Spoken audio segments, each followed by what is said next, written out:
Good morning. It's another beautiful rainy day. In our house, my kids and I love to sing this song whenever it's raining, which I learned from Sesame Street. It's a rainy day, it's a rainy day. It's raining outside and I can't go out and play. Why do we need the rain anyway? And we get creative and think of the reasons why the rain is a blessing, the reason why it's so nice to for us to enjoy the rain. But this morning I'm not talking about the rain, and it's not exactly an exciting video, but I had something else I intended to talk about, but this one is so much on my mind right now, and it resonates with me. It's a Tuesday. It's a Tuesday. I like to say it's a Tuesday and it's a Tuesday. And it made me think of, what are we choosing? What are we choosing in our lives? Whom are we choosing to have in our spaces? And it just made me think, growing up, even now, when you go to a party and you meet somebody for the first time, more often than not, on the dance floor, you get to be asked the question. The polite way would be, may I have this dance? Or excuse me dance. In high school, when we had literary, well, we had, I went to boarding school. So in boarding school, we had nights of social nights, and being a mixed school, so we would get together, and after whatever entertainment, various entertainments, we were allowed to dance. And a polite guy would walk over to you and say, excuse me, dance. They were also learning, boys were learning how to be gentlemen, and the girls were learning how to be ladies. And so of course, as a lady, you act up, give some attitude, you decide on who you would say yes to, isn't it? And even growing up into adulthood is the same thing. You decide, you go to and right now you even go to a party, you go to a club as a single person, and you're asked, a guy approaches you, the guy who blows his, I can't whistle like that, don't laugh at my whistling skills. A guy who whistles and calls at you, of course, he gets the rude eye or insult. And a polite guy who walks over to you and says, excuse me, you'd either politely say, no thanks, not this time, or you grant permission. Isn't that it? Yeah. So it usually starts off with politeness from the other person who desires your attention, isn't it? And then the dating starts, politely asking, may I have your phone number? Even now, I mean, let's not even talk about at a party. The very first initiation to a relationship is usually, may I have your number? Both ways, both girls and boys, men and women, it always starts off with, may I? What's your name? Politely people begin to have a relationship. And then it graduates into a friendship. And from friendship, so on and so forth. Now my question, and this is particularly for women like me, moms with kids, moms without kids, women who are married or in committed relationships. Where do we lose it? At what point do we lose that identity, knowing and recognizing our worth, who we are?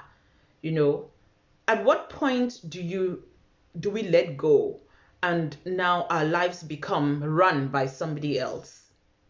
Because at the end of the day, your happiness or lack of it is totally dependent on you.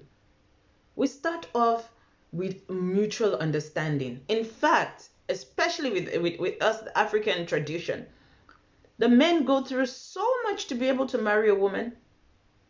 So much. Ridiculous sometimes. The men are made to pay for all they're given a list. There's labor money, there's knocking on the door, there's the introduction, knocking on the door, then there's payment for they drop some money as a sign of respect for the parents for having raised this child. In fact, let me tell you, when they come, the family of the man come and say, we've seen a beautiful flower in your garden and we would like to pluck it. Or they come, so nice, so humble. I mean, you should see a traditional marriage, traditional African marriage. See a traditional Nigerian marriage, how the men lie down, they wear beautiful clothes, white, whatever the color, they prostrate in front of the woman's family and they come nicely.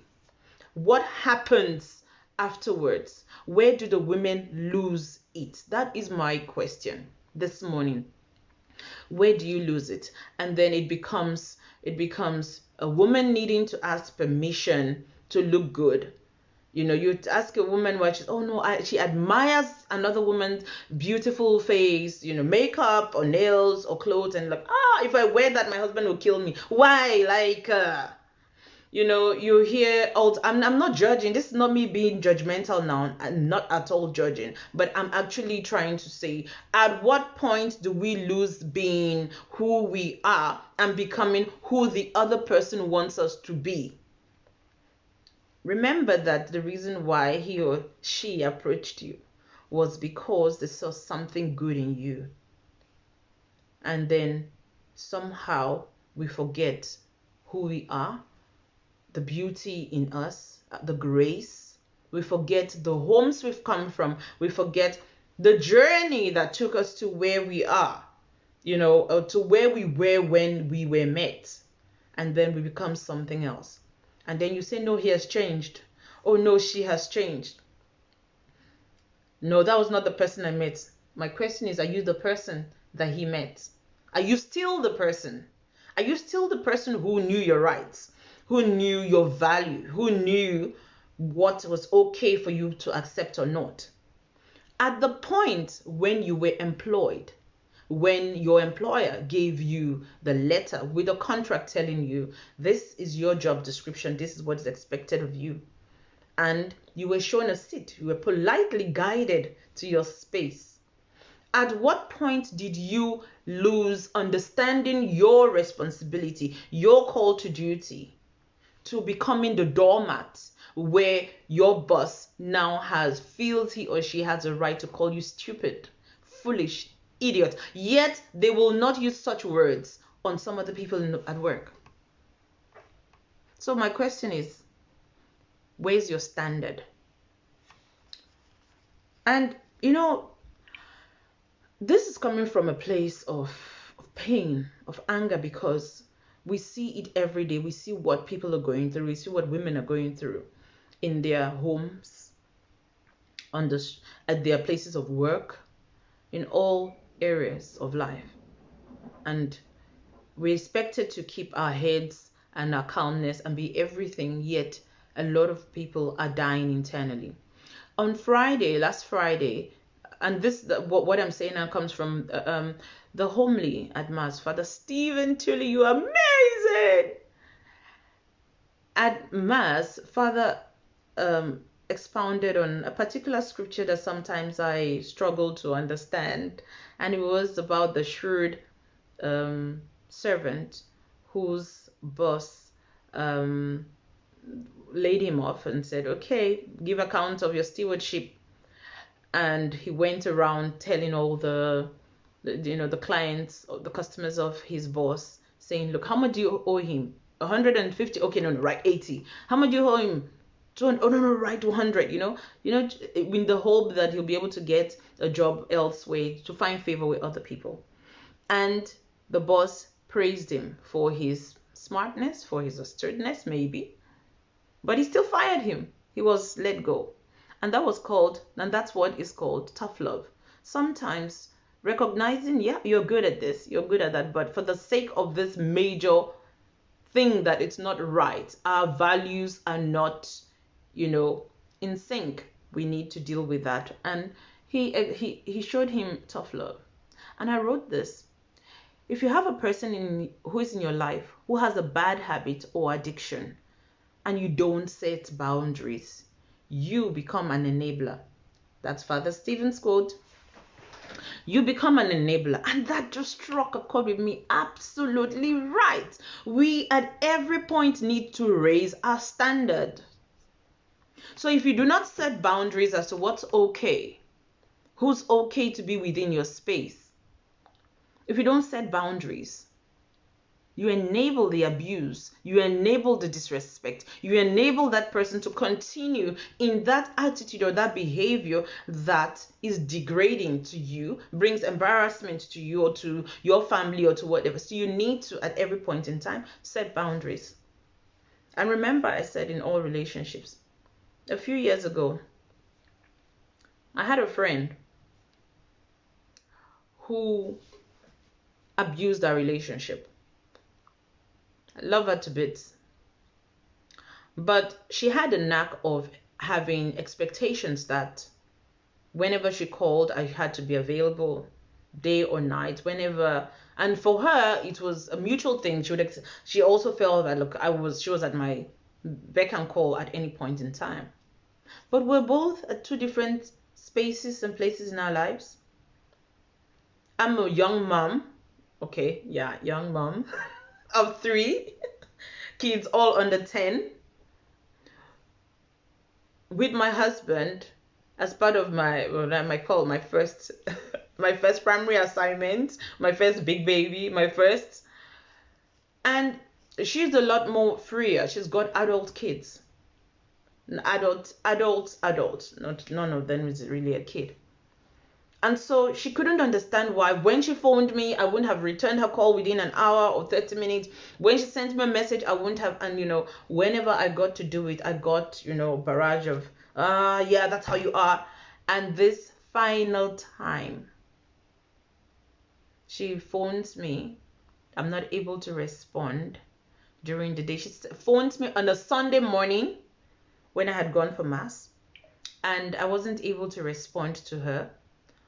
And I think I must have responded in the evening, probably about 6 or something, apologizing for how things had been. And I had a sick child. And I woke up at 3. My son was vomiting, attending to this child. Then I saw a message come in. And I broke my personal rule not to check my phone in the middle of the night for any reason. But I had my phone go off at about 3. And while sorting my child out, I checked my phone only to see, yes, you're so selfish. I phoned you in the morning and you're only replying to me now. I was going through a tough time. I needed you. That's how you are. She rained down insults on me. My goodness. Here I was dealing with my home personal issues, and then somebody else was dumping her baggage on me. And that was it. I had had enough of the abuse. I'd had enough of the emotional torture, the guilt trip, and everything. And that was it. And so now we love each other from a distance. Absolutely no contact, not necessary. And, we need to and I had to have that conversation with myself. At what point did I give her permission to talk to me like that? At what point did I give her permission to insult me? My husband has never referred to me as selfish, useless, foolish. Oh my gosh, no one in my space insults me. And here was somebody who had nothing other than the fact that we were friends, supposedly, felt she had a right to insult me in the middle of the night, 3 a.m. That was it. I was done. And it's one of the best decisions. It's hard for me because, if you generally have lived your life as a people's pleaser, you'll find it very heartbreaking to cut people out of your life. You find it very difficult to actually say no to people. But it becomes necessary if you desire to be more and do more and achieve more, to set boundaries. You need to know, even within your household, you need to know when you have to tell your kids no. You need to know when to say to your spouse, actually, this is my opinion. This is me. You need to know when you shouldn't allow people, decide for you what's important to you. You need to decide, because the reality is that if you have no idea of what you want, if you have no idea of, what your boundaries are, people will help you decide. They will tell you exactly what you should do, how you should look, how you should walk, how you should talk, what's okay and what's not. So today, it's Tuesday. I want you to choose to do you. Choose people that affirm you, that assert you, that recognize you, that see you for who you are. And don't settle for those or things that do not serve you. You are very valuable.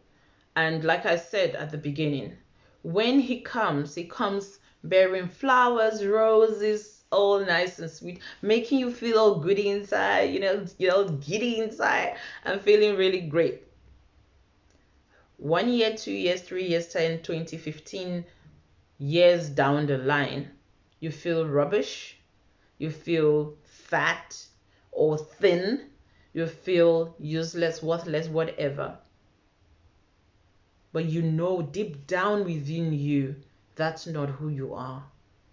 Because if you were stupid, if you were foolish, if you were all the names that now you have allowed people to call you, you will never have been found or chosen. We choose the people in our spaces.